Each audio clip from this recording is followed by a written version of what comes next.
Team पहुंची है रावण के ससुराल यानी मेरठ, जहां से बीजेपी ने कैंडिडेट किसी और को नहीं बल्कि उस शख्स को बनाया है जिसकी छवि भी प्रभु राम के नाम से जानी जाती है। अरुण गोविल जी हमारे साथ हैं। अरुण जी, सबसे पहले तो बहुत बहुत शुभकामनाएं, क्योंकि बीजेपी ने आपको कैंडिडेट बनाया है एक ऐसा चेहरा जिसे लोग भी राम के नाम से जानते हैं।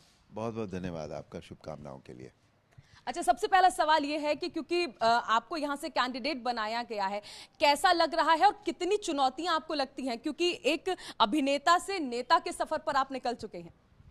नहीं, मुझे इसमें कुछ भी चुनौतियां जैसा शब्द ना मेरे जीवन में नहीं है। मेरे जीवन में इस समय तो बिल्कुल नहीं है, कोई चुनौती नहीं है। मैं यहाँ कोई लड़ाई लड़ने नहीं आया हूँ, कोई रण नहीं है मेरे लिए ये। मैं यहाँ आया हूँ, मेरा घर है ये, मैं यहाँ का हूँ, मेरी जन्मभूमि है ये। और जो भी हो रहा है, जो मैं देख रहा हूँ, जितना भी अभी तक जनसंपर्क हुआ है, उससे ये पता लगता है कि जितना प्यार मुझे राम की छवि के साथ मिलता है जब मैं भी कहीं और जाता हूँ, अब मैं यहाँ चुनाव के लिए आया हूँ तो वो प्यार कहीं बहुत ज़्यादा मिल रहा है इस समय। लोगों को पता है कि मैं चुनाव के लिए आया हूँ, उसके बाद भी मेरी छवि जो है वो और ज़्यादा उनके मन में और ज़्यादा बढ़ गई है। उनका प्यार जो मुझे मिल रहा है, मतलब लिटरली आप ये समझिए कि होड़ लगी हुई है कि अरुण जी के पांव कौन जल्दी छू पाएगा, कौन पहले छू पाएगा, अरुण जी से कौन आशीर्वाद पहले ले लेगा, इस बात की होड़ लगी हुई है। तो I think it's a very good gesture from them. तो उनका प्यार, उनका स्नेह बहुत बढ़ गया है, इसलिए मुझे, और मैं वैसे भी चुनाव है, ठीक है, मेरे लिए अलग बात है ये, अभिनेता अलग होता है, चुनाव अलग होता है।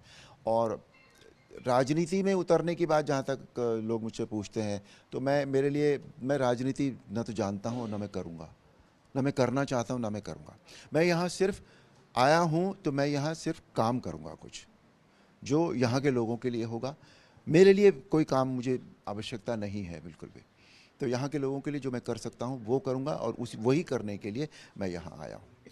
आप आए हैं यहाँ पर, लेकिन अभी भी देखिए, जब हम मेरठ की बात करते हैं तो कुछ लोग विपक्ष हो, चाहे कुछ लोग ऐसे हों, क्योंकि ऐसा तो नहीं है कि हम हर किसी के चहेते होते हैं। कुछ लोग ये भी कह रहे हैं कि तो पैराशूट कैंडिडेट, आपका जन्म यहाँ पर हुआ है, पले बड़े आप यहाँ पर हैं, लेकिन राजनीति आपने यहाँ पर बहुत ज्यादा नहीं की है। अब ऐसे में जनता को ये यकीन दिलाना कि जब जनता आपको विजयी बनाएगी तो आप यहीं पर रहेंगे, यहाँ पर जनता की सेवा करेंगे, इसके लिए आपने क्या सोचा है?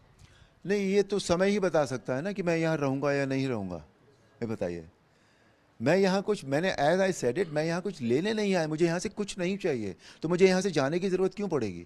जब मेरी कोई इच्छा नहीं है, मटीरियल इच्छा नहीं है, तो मुझे यहाँ से जाने की ज़रूरत क्यों है? और इंसान को कहीं ना कहीं तो रहना होता है ना। तो ये जगह इतनी अच्छी है, और मैंने सारी दुनिया देखी है, मैं बम्बई में भी इतने साल रहा हूँ। तो बेसिक ये है कि जब हमें काम करने की इच्छा होती है, हमारा लक्ष्य क्या है उसके ऊपर डिपेंड करता है कि हमारा आगे का बिहेवियर क्या होगा।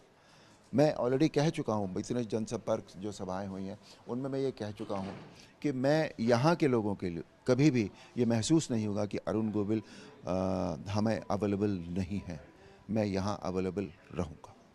राजेंद्र अग्रवाल जी 3 बार यहाँ पर सांसद रहे, अब उस विरासत को आगे बढ़ाना, और क्योंकि देखिए राजेंद्र अग्रवाल जी जिस तरह से विजयी रहे, ये लोगों ने मान लिया है कि बीजेपी का गढ़ बन गया है मेरठ। अब ऐसे में उस विरासत को आगे लेकर जाने के लिए क्या सोचा है, और लगता है कि कुछ चैलेंज रहेगा, फायदा मिलेगा? नहीं, इसमें चैलेंज जैसी कोई चीज़ नहीं है। विरासत जो है वो सिर्फ खाली शिफ्ट होगी, व्यक्ति शिफ्ट होगा, काम शिफ्ट नहीं होगा, विरासत शिफ्ट नहीं होगी। उन्होंने बहुत काम किया है यहाँ। He is such a fine gentleman. मैं आपको सच बताऊँ, मुझे कुछ लोगों ने कहा कि अरे वो नाराज़ होंगे, उनको टिकट नहीं मिला, उनका टिकट कट गया, पर मुझे जिस तरह से उन्होंने मेरे साथ व्यवहार किया है, जिस तरह सहजता से वो सम्मान मुझे देते हैं, मुझे उनमें बड़ा भाई दिखाई देता है मेरा। I'm in love with that man, I tell you, उनके बिहेवियर की वजह से। और literally he is behaving like my guardian.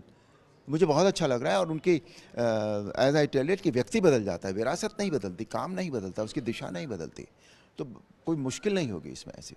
अच्छा, मेरिट के लिए कुछ सोचा है कि क्या क्या करना है, क्योंकि जिस तरह भी आपने भी जिक्र किया? That's too early to think. मेरा ध्यान इस समय चुनाव पर है। पहले मैं चुनाव कर लूँ, इसका रिजल्ट हम लोग देखते हैं, उसके बाद हम सोचेंगे क्या क्या करना है। Thank you. अच्छा, एक लास्ट क्वेश्चन, मेरिट की जनता के लिए क्या संदेश अरुण गोविल जी की तरफ से?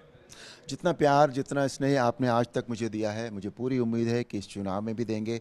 और क्योंकि रामलला की प्राण प्रतिष्ठा हुई, रामलला अब अपने घर यानी मंदिर में वापस आए, और मुझे भी यहाँ, मैंने राम का चरित्र किया है, मुझे भी यहाँ अपने घर वापस आने का एक मौका मिला है।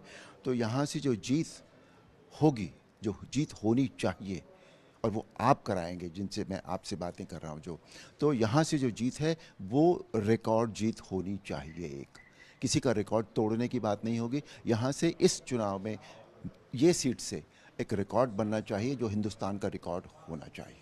चलिए, शुक्रिया अरुण जी हमारे साथ बात करने के लिए। तो ये थे बीजेपी के कैंडिडेट अरुण गोविल जी, जिन्होंने बताया कि वो चाहते हैं कि जनता उन्हें आशीर्वाद दे और रिकॉर्ड मतों से उन्हें विजयी बनाए। कैमरामैन अरब के साथ न्यूज़ इंडिया के लिए मैं चारुल शर्मा।